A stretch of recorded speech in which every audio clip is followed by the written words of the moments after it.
বিশ্বাস না হলে একবার বাড়িতে খেয়ে দেখুন শুধু একবার। হ্যালো গাইস, আপনারা সবাই কেমন আছেন? আশা করি ভালো আছেন। তো আমি আজকে আপনাদের সাথে শেয়ার করব নতুন একটা রেসিপি নিয়ে আসছি। তো রেসিপিটা বানানোর জন্য প্রথমে একটা কলার মোচা নিয়ে নেবেন। আমি দেখতে পাচ্ছেন আপনারা, আমি কলার মোচা নিয়ে নিছি। তো একটা টাটকা কলার মোচা নিয়ে নেবেন। আর এর জন্য মাছ মাংস কিছুই লাগবে না এর ভিতরে। তো আপনারা শুধু সাথে থাকেন, আমি সম্পূর্ণ আপনাদের দেখাচ্ছি। তো প্রথমে আপনারা এটাকে ভালোভাবে এগুলো ছাড়িয়ে নেবেন। এই ফুলগুলো আপনারা দেখতে পাচ্ছেন, প্রথমে এই ফুলগুলো ছাড়িয়ে নিচ্ছি আমি। তো এরপর এই যে সুতার মতো যে একটা আছে, এটা মানে সেদ্ধ হয় না, এটা ফেলে দিতে হবে, খেতে ভালো লাগে না, এইটা ফেলে দিবেন। আর এই যে এটা ফেলে দিয়ে সম্পূর্ণ ফুলগুলো বেছে নেবেন এইভাবে। বন্ধুরা, আপনারা দেখতে পাচ্ছেন আমার কলার মোচাগুলো বেছে নেওয়া হয়ে গেছে। দেখতে পাচ্ছেন ফুলগুলো কি সুন্দর হয়েছে। তো এইগুলো বেছে নিয়েছি, এগুলো ফেলে দিবেন। তো এরপরে এটাকে ভালোভাবে কুচি কুচি করে কেটে নিতে হবে। তো আপনারা দেখেন আমি কেটে নিচ্ছি। আপনারা দেখতে পাচ্ছেন আমার কুচি কুচি করে কেটে নেওয়া হয়ে গেছে। তো আপনারা এটা কাটার সময় অবশ্যই সরষের তেল লাগিয়ে নেবেন হাতে, মানে আঠাগুলো যে আছে এটা হাতে লেগে যাবে। আপনারা এবার এটাকে ভালোভাবে ধুয়ে নেবেন, 2-3 বার পানি চেঞ্জ করে আমি ধুয়ে নিচ্ছি। দেখেন আপনারা, আমি কলার মশাগুলা জলের ভিতরে ভিজে রেখেছি যাতে কষগুলো ছেড়ে যায়, তার জন্যে। তো এবার চলে আসলাম সোজা কড়াই। তো কড়াইতে আমি একটু জল দিয়ে নিচ্ছি। তো জলটা গরম হয়ে আসছে।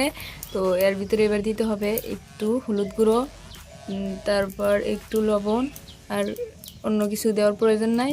এবার এর ভিতরে কলার মোচাগুলো দিয়ে নিতে হবে, মানে একটু ভাপ দিয়ে নেবেন, শুধু সেদ্ধ করতে হবে।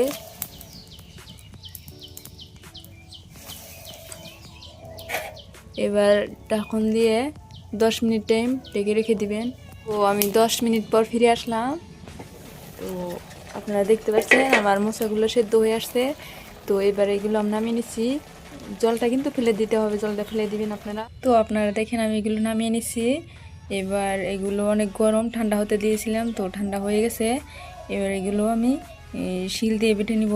তো বেশি ফিনিশ করে নিতে হবে না, অল্প অল্প করে বাটলেই হবে। তো আমি এবার এগুলো বেটে নিচ্ছি, আপনারা দেখতে থাকুন। দেখেন আমি কলার মোচাগুলো বেটে নিয়েছি একদম মিডিয়ামভাবে। তো আপনারা এইভাবে করে নেবেন। এবার আমি সোজা কড়াই চলে এলাম। তো কড়াইটা আমি আগে বসিয়ে রেখেছিলাম, গরম হয়ে আসছে। এবার তেলটা দিয়ে নিচ্ছি।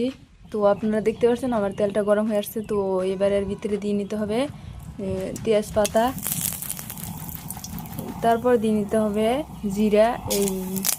এই দুটো উপাদানকে ভালোভাবে ভেজে নিতে হবে। তো আপনি ভেজে নিচ্ছি। আপনারা দেখেন আমার দুটো উপাদানকে ভালোভাবে ভেজে নেওয়া হয়ে গেছে। তো এবার এর ভিতরে দিয়ে নিতে হবে কয়েকটা পেঁয়াজ কুচি, আর দিয়ে নিচ্ছি রসুন বাটা। তো এবারে এই দুটোকে ভালোভাবে ভেজে নিতে হবে। তো আপনারা দেখতে পাচ্ছেন আমার পেঁয়াজটা কিন্তু ভেজে নেওয়া হয়ে গেছে, যেমন লাল লাল হয়ে আসছে। এরপর দিয়ে নিচ্ছি এর ভিতরে 1 চামচ পরিমাণ আদা বাটা আর কাঁচামরিচ বাটা দিয়ে নিচ্ছি। তো এবার এই দুটাকে ভালোভাবে মিক্স করে নিতে হবে। আপনারা দেখতে পাচ্ছেন আমার উপাদানগুলো ভেজে নেওয়া হয়ে গেছে। তো এবার এর ভিতরে দিয়ে নিতে হবে একটু জল। তো আমি জলটা নিয়ে নিচ্ছি। এবার এই জলটা ভালোভাবে জাল করে গরম করে নিতে হবে। দেখতে পাচ্ছেন আপনারা আমার জলটা গরম হয়ে আসছে। এবার এর ভিতরে দিয়ে নিতে হবে জিরা গুঁড়ো, দিয়ে নিচ্ছি 1 চামচ পরিমাণ, হলুদ গুঁড়ো দিয়ে নিচ্ছি 1 চামচ পরিমাণ,